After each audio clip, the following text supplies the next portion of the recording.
Hello and welcome to CNN News 18. This is Komalika Sengupta. 6 days back, a horrific, tragic accident has shook India. It was this time around when 6:55 when this Balasore train accident really shook India, and more than 288 people have died and 1,200 injured. But in this entire episode, there were people who came and helped like anything. And there were officers, there were system which were actually working 24/7. And today we have with us the Orissa team. The Orissa government really worked very hard, and they really coordinated the things in the right manner with the right approach. So, how did everything happen and how did they handle? We have with us today IG Balasore. We have with us Himanshu Kumar Lal. Sir, welcome to CNN News 18. Thank And you, ma'am. we also have the young lady officer, SP Balasore Shagurika Nath. She has seen such a horrific, tragic incident in her career. This is the first time, and also for Sir's career, Himanshu Kumar Lal is the first, though he has handled the other accidents. But definitely a big salute to you all, because I was in the ground. I have seen how 24/7 you all have worked out to give solace to those people who have lost everything. So we'll first come to you, sir, Himanshu sir. How did you get the information first, and what happened actually that evening? Actually, that day, around 6:50 p.m. And around 7 p.m., I got the news from some informant that some train has derailed. So I wanted to cross-check that information first. In the meanwhile, our DG has made a phone call. He also got the information that the train has derailed. Some train has derailed. I told our honorable DG to wait for this because I'm verifying the information. Then I talked to local sarpanch there and block chairman there. Then I found out that there is a huge tragedy has taken place. The local block chairman and sarpanch told that, sir, there two trains have got an accident, and many dead bodies are lying there, and many people are injured. So you people have to rush, and they were already rushing to the place, and they had started rescue operations. That time I talked to my SP. She did a rush, and then immediately at around 7:10, 7:15 p.m. When I went into the vehicle, I got the information that the signal is very weak in that area. So I thought that I will not get in communication when I reached there. It was just 20 minutes away from my office. So in that period only, I made a phone call to our Special Secretary CMO, Mr. Dhiren Putte sir, and I talked also to 5T Secretary that time. At same time, 7:10, 20 around. And because here there is a 5T based governance model of disaster management where we implement all the strategies on the 5T model in timely manner and through teamwork. So, sir, 5T secretary sir and special secretary CM asked me that how much is the casualty, how many you expect. I told sir, we expect around, as we have talked to the villagers, we expect around that it should be more than 150 at that time, more than 150 dead bodies, and injured should be more than 1,000, sir. So I told 5T Secretary sir and Special Secretary CM sir that we need at least more than 500 ambulances immediately and from nearby areas, and we need all hospitals, all doctors to be available, and simultaneously we need all kind of logistic support, like people have to be given food, etc. So then 5T Right. secretary sir and special secretary CM sir told that you move to the spot, you go and supervise the operations. We are sending all team, all logistic supports. We are sending all ambulances. We are sending ODRAF force is Odisha Disaster Response Force, and they told that we are sending all relevant officers there to the spot. We just move to the spot and ensure that nobody, we should save as many lives as you can in that crucial period, and don't bother about any resource, any crunch. We will do everything. Every hospital, everything will be open. You just move. Then I talked to my DG sir and our ADG Law Order, and I briefed both of them and told that sir, we are moving to the spot, sir, and kindly give us as many platoons of the force. I need more than 20 platoons of force, because there is a huge tragedy has taken place. DG sir ensure that and ADG Law Order ensure that you move, and we are giving you all supports. And then we reached the spot. At that time, SP with SDP, subdivisional police officers, she was handling the dead bodies. Then we saw that many people are confused. There are some people are crying. Some dead bodies are there. Some people are very seriously injured. Ambulances are coming, and SP that time. We all decided that we should create some green corridor for the movement of traffic. So we started that logistic support, movement of So green ambulances. corridor was created there at that point of time.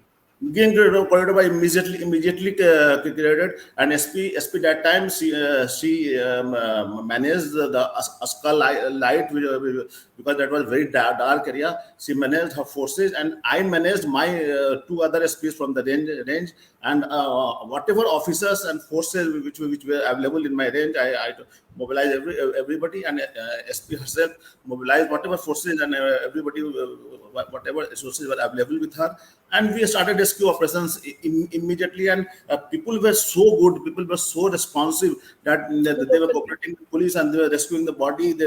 And with people's cooperation, we could finish the all rescue operations till 12 a.m. At night. Midnight. So here, I would want to ask Shagurika that you were the first, along with your team. You were the SP of Balasore. When you first went there, I still remember when I went there first. It was obviously, as a journalist, we have been covering a lot of accident, but this was something very shocking. What was your experience when you first got the news, and then when you reached the spot, what did you see and what was your reaction? Thank you, Kamalika. It's a pleasure being here today. With IG sir managing the overall, the macroscopic view of the entire accident, I was free to manage it at the microscopic level. Immediately, as soon as as I got the How did you information, get the information? Your local source called, or SDPO yes, called? we got the information on. I got the information from on my mobile phone from a local source. Around 6:55, somebody from the local area called me saying that there has been an accident. Immediately, 2 minutes later, my subdivisional police officer, SDPO Shashank Shekhar Beora, he also called me, and he told me that, ma'am, I have heard that train has derailed. I'm moving to the spot. I told him, you immediately move to the spot. I'm just right behind you. I'm arranging certain logistics, and I'll be right back. And in the process, by 7:15, my SDPO, along with his local police officers, Soro IAC, Gopalpur IAC, and Khantapada IAC, these three are the nearest police stations to the accident site. Right. All of the entire team reached there. We also luckily have a platoon of force stationed at Soro. So that platoon of force was also mobilized immediately. I reached around 7:25. 7 o'clock I moved, and 7:25 I reached. By the time I reached, we realized that the main problem right now is from the accident site till the highway. The road was pretty narrow. So our Right. primary concern was, since we'll be seeing a lot of ambulance movement right here, right now, our primary concern was to ensure that we are able to create a green corridor at that point of at that place.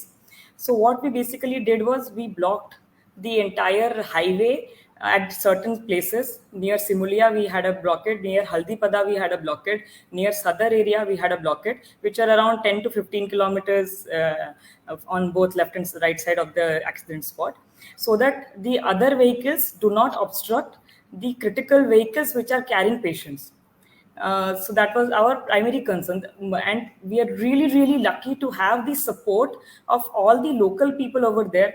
By the time I reached, I couldn't believe my eyes, because the people who were injured and who were like minor injured people, they were coming out of the train bogies to the highways, and it was like a tide of people ascending on the national highways with nowhere to go. They do not know what to do. They had no idea where they are. They were asking frantically ki, which side is Kolkata, which side is Bhubaneswar. They had absolutely no idea. So a part of our team also focused on giving directions and ensuring कि आप लोग अभी इतना भागिए मत, and let's stay settled, and we will make sure that you get to your destinations. But right now, let's focus on saving people, saving lives, and that was our first and foremost focus. That is what we did exactly in that golden hour. Luckily, we have, because our response system under the aegis of Honorable CM Sir is so sturdy that we have our disaster response forces staggered all through the state. Like, we also have one station at Balasore, and that was the first rescue team that was actually able to reach the spot within the golden hour. And they were able to reach there with, along with their ASCA lights, which are the makeshift light systems, along with their cutters, along with all their equipment, the ladders, ropes, and everything. And that is exactly how they were able to save many a critical lives. But even before they reached, what I actually saw on the spot was local people willingly entering bogies along with the police forces, and coordinating the rescue effort at the ground level for the first 45 minutes till anybody else could actually reach the spot. But the overall idea was, we had a three-staged approach. Our first focus was to rescue all the critical patients and send them to the hospitals as soon as possible in any vehicle possible. So not just ambulances, our own police vehicles ferried the patients. The locals were also helpful enough. They gave their own vehicles for ferrying the patients. And this is exactly how, to Soro Hospital, to Khantapada Hospital, and to Gopalpur Hospital, we were able to move maximum number of patients. Then we gradually shifted to the stage 2, where we focused more on getting inside the bogies and retrieving people who are trapped under the rubble, under the heavy iron pieces, where again a very important phase came, where we had to mobilize JCBs, because all those heavy lifters had to be mobilized. And please understand, the location where the accident happened, it is not very accessible. It has No, only one exactly. single road, and that's the Yes, yes. entire artery. If that artery is choked, the entire situation will collapse. So our primary focus was to ensure that there is a green corridor in that particular artery, and that was what my team was able to manage on the ground. Yeah, it was really good. And when we also reached, we saw that it was very difficult and there was no network. That's what Sir was also pointing out. Sir, would like to ask you, Himanshu said that what were the challenges on ground? So many, I still remember my reporter was saying on ground that I said, what's the death toll? So he said, "Ma'am, it's 40 to 50, but I see more than 100 dead bodies." So I'm sure you all also, were were shocked. So what were the challenges, that you all faced?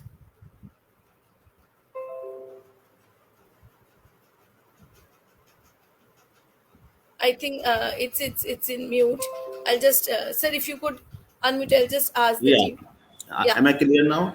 yeah, Yes. you are. You are.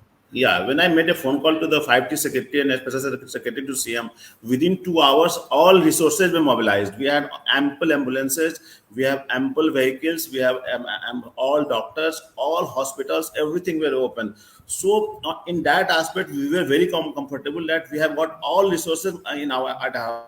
The biggest challenge was that we have to differentiate between the at that moment that some people are very critically injured, some people are critically injured, some people are have got minor injury, and there are dead bodies.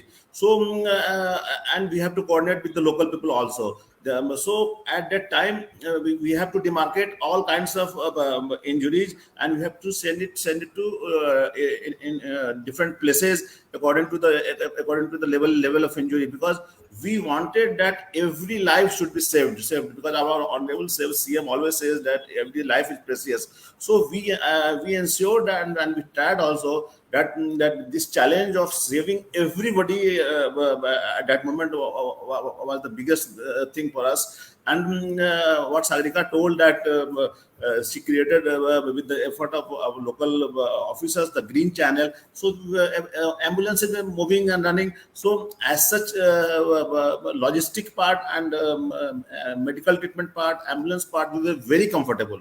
But yes, but simultaneously we were seeing some people dying in front of us, and in front of that was the biggest challenge, because we never saw that kind of tragedies in our whole life. So controlling our emotions, and at the same time some people were losing the temper also, that my family members are injured, save them. So we have to control ourselves also, and we have to behave in a nice manner also. So we try to do all the aspects in a systematic way, so that every life should be saved. That was our biggest challenge that moment, because second thing was that signal was not there. So sometimes I needed some kind of support. So I used to go to signal area, after, again come back and do something. That third thing was that there was some problem of light in that area, but within 1 hour that light, all light system, everything, all technological aspect like gas cutters, etc., were managed. So main challenge was that how to save the critically injured and very seriously injured people, so that we could save every life. Right, that was a very important point which you have raised, and also the connectivity, because even till the next day evening there was this connectivity problem, and the VVIPs like Chief Minister came, Rail Minister came, Prime Minister came, Mamta Banerjee came. It was also not only live but the next day, but also the focus of the VVIPs coming in. So that was also your focus. Shagurika would like to ask you from this point of time, point, that identification, what I saw, that initial the rescue operation was like injured were taken, critically injured were taken, but the identification, how you all really, I went to that business park Nausha the next day, and what was how what was the chronology of the rescue operation and the identification procedure? The first thing that we focused over there was to immediately help all the people who are critically injured. That was the first and foremost responsibility. After we were done with that, the next focus shifted towards recovering people who were under the rubble, and for those for which we needed expertized equipments, where ODRAF and fire services came into play. Then finally, the real challenge and the real horrific incident started after that, when we had to deal with the dead bodies. When we had to deal with the dead bodies, our first and foremost thing was where to shift them. Initially, some number of dead bodies were shifted to DHH Balasore, but then we realized since the number was growing gradually, realized कि shifting immediately all of them, we will lose a lot of our vehicle power when we shift all of them to Balasore and then get the vehicles back. So there was a makeshift arrangement in which the nearby school was declared as a morgue house. Mahanagar High School, yes. Yes, we declared the Bahanaga High School as as a temporary makeshift morgue house, where all the arrangements were made, and we deployed one of our senior officers, DSP rank officers, along with the railways SDPRO, along with one of the sub collector rank officers from the district administration. The entire team, the only task was to make sure that we have the accurate count of how many dead bodies are coming, because that was really really important. Like sir also mentioned, and under the aegis of honorable CM sir, every life matters. and there has to be decency in the death also. So that, since that was also our motto, we ensured that all the dead bodies have their are covered decently and are kept, not piled upon, are kept in a very decent manner at the morgue. And finally, once the dust settled and we were having a hold of the situation, at the end of it, then we shifted all the bodies together to Nosi, which is the business park that you are talking about, where a large scale cold room was created to ensure that the bodies do not decay. And all the Where photos were taken. Yes, where the all the dead bodies at the end of it, we were able to shift it to Nosi, where finally we took photos of each and every dead body, so that at a later stage, even if anybody is unidentified and the family members haven't been able to reach, they are able to identify the bodies because putrefaction happens. So they're able to identify from the photographs. And we had labeled each and every dead body with their respective inquest number as well as a dead body number, so that we are able to Yes. correlate and none of the bodies get lost in the hustle and bustle.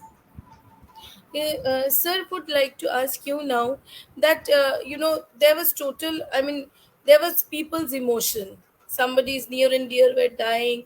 They were injured. They wanted to go back to home. What how this Bahanaga is different from other disasters, because Orissa is well equipped in handling disasters because it's a cyclone prone area. So a cyclonic disaster and a Bahanaga disaster, how different is that? And if you could tell us one incident which you will never forget, somebody who wanted to whom probably have succumbed, or who you have really rescued whose situation was very bad. If you could tell us. See, I told earlier, management of disaster, we don't have didn't have any problem because of our logistics support and our logistic support and 5T management model. So that was not an issue at all. Hmm. Okay, but most important thing was that how to manage that emotional factor what happened there. There were two instances. There were two instances where there was a problem. In one instance, there was a dead body of a kid, so nobody was ready to bring out that dead body of the kid because she was having a doll with her, and it was so emotional moment. It was so emotional moment that everybody who went there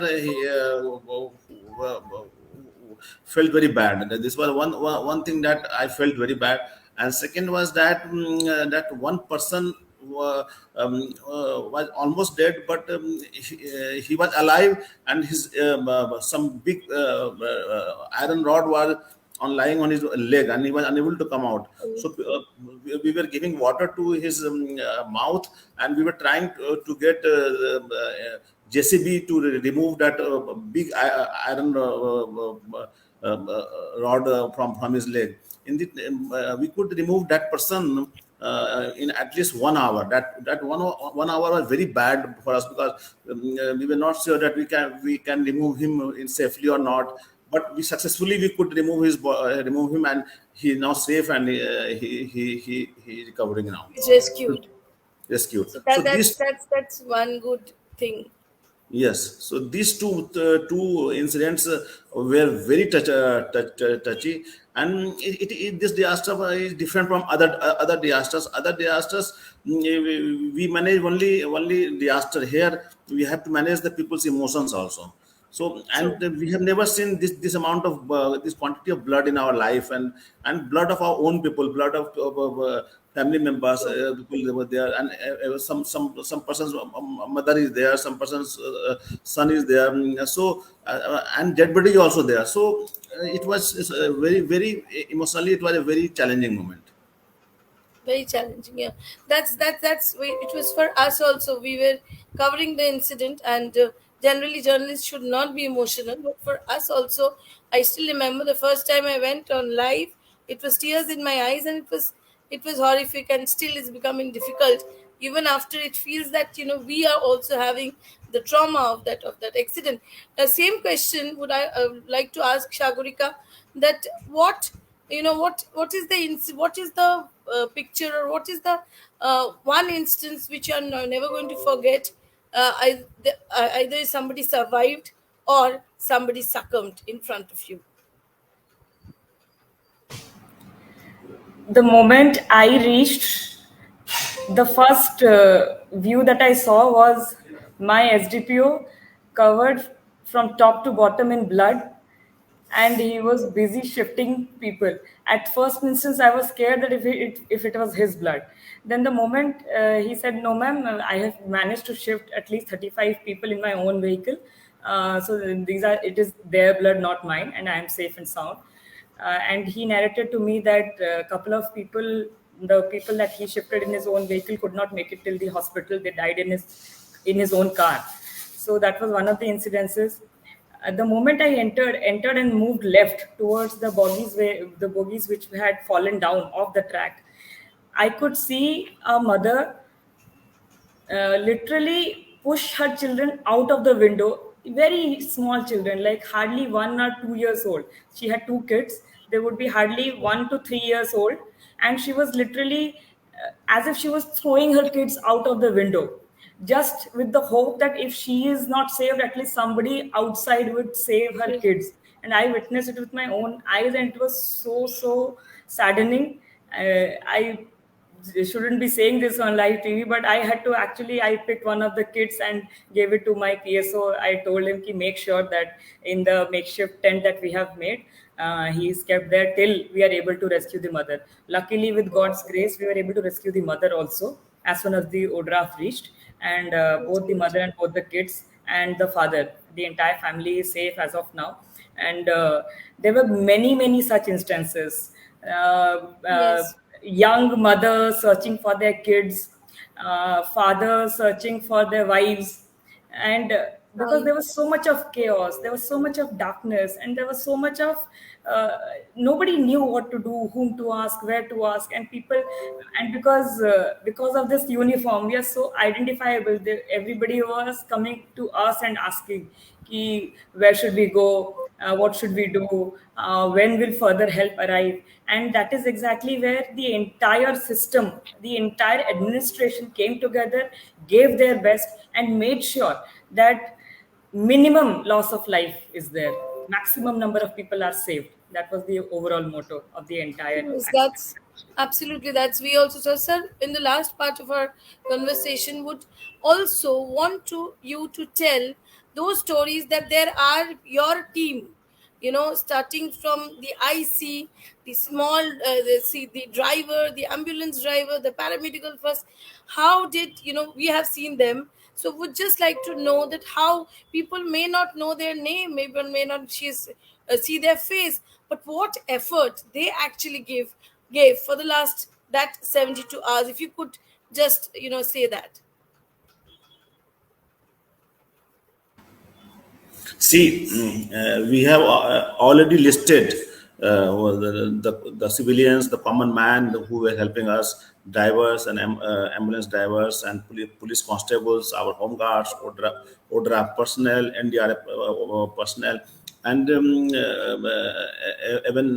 staffs of civil administration, doctors, we are nurses. We have listed everybody, and government will we are requesting, we will request government to give them some kind of motivational reward so that they feel highly more motivated. And government has themselves told us to enlist these people, and they will reward them, they will appreciate them suitably, because everybody, every staff, every common man, every staff, police personnel, every ODRA personnel, everybody was selflessly working to save the life.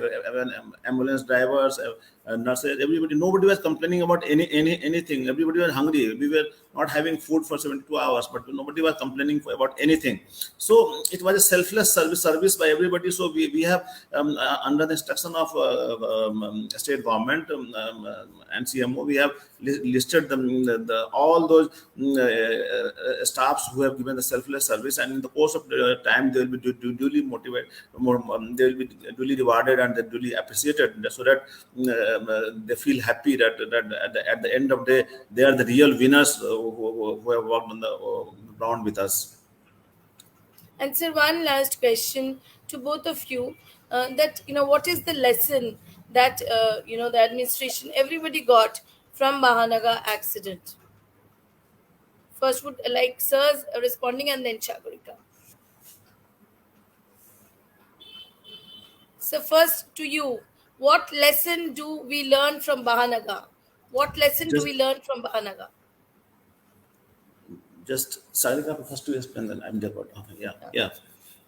L- Lesson is that for us banga was a challenge, and because of our established 5T disaster management model, we could save as many lives as possible. Lesson, whatever lessons we can draw from is that one is that in these kinds of crowded accident place or any place where things happen, we need some kind of tower enhancement facility so that signals should come, because communication is these days are very Very most important, important point. very important thing. So we will work upon that we will have some kind of future coordination with the sales service providers, so that immediately some kind of enhancement in the signal facilities could take place, because of so many crowd in that area. This signal tower collapses, and nobody is able to communicate. This is one big lesson from this incident. Second is that lesson is that that is the achievement lesson, that whatever lives we could save is due to our teamwork, due to our having the best technology, due to the timely interference by the government, by the top management, by the top officers, and even ground officers. Everybody was working in whole coordination. Even we have got the best coordination from the central government. Railway minister was himself available. Honorable Prime Minister came. And all So the state governments came together. Tamil yeah, Nadu, Bengal, everybody together. It was a united effort of saving people, right? yeah, it was like it was a complete united effort from top to bottom, from center to state, from different between different states, from the different departments, and all could happen, and we could save the life too. So this kind of teamwork is the lesson that if it takes place, we will certainly have a great disaster management model in future. And Shagorika, from you.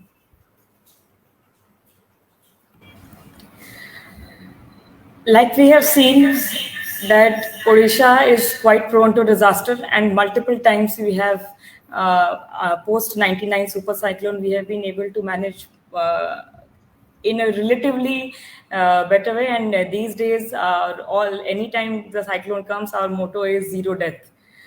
But absolutely nothing can prepare you for a disaster like this. True. In policing particularly, we are relatively used to seeing dead bodies. Like we handle murder cases, we handle we True. handle double murder cases. But at an instance where you are seeing hundreds and hundreds of dead bodies piled upon each other in a mangled state, nothing can prepare you for that.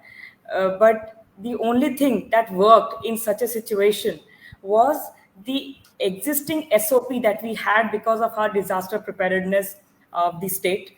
That we knew that how we need to, in such a situation, how we need to react fast. Timeliness is the key. How we need to ensure that technology reaches the spot of the accident. That is the second T, the technology. And how we ensure that it is not an individual effort. If the Team all the effort. teams do not come together, if there is no harmony, if there is no synchronization between the different teams, like True. for example, the first 1 hour when there was the local people and the police at the spot, and most of the other teams were already on their way to reach the spot. Our focus was on rescuing the critically injured patients. But the moment the ODRAF came, the moment the other agencies reached, the moment the fire team was there, the moment they had their own equipments, we retreated from that spot, and our major focus now was to ensure that the green corridor exists, was to ensure that the area from where the evacuation process is happening, from where the heavy JCBs are moving, those are not encroached by the crowd, those are not the people have enough space to work on the victims. and True. and finally, to ensure, because it was a very interior area, to ensure that from the roads till the spot of the accident, the ambulances have a way, they have a process to reach, and the entire area is managed.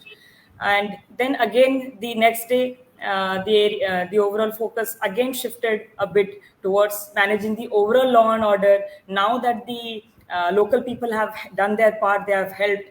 Now that all the other machineries, the NDRF, the army, and everybody else have reached, the local people then were made to rest, and everybody else again pitched in. And at that point of time, managing the law and order, ensuring that the luggage and the wallets and the mobile phones of the victims are not lost in the commotion.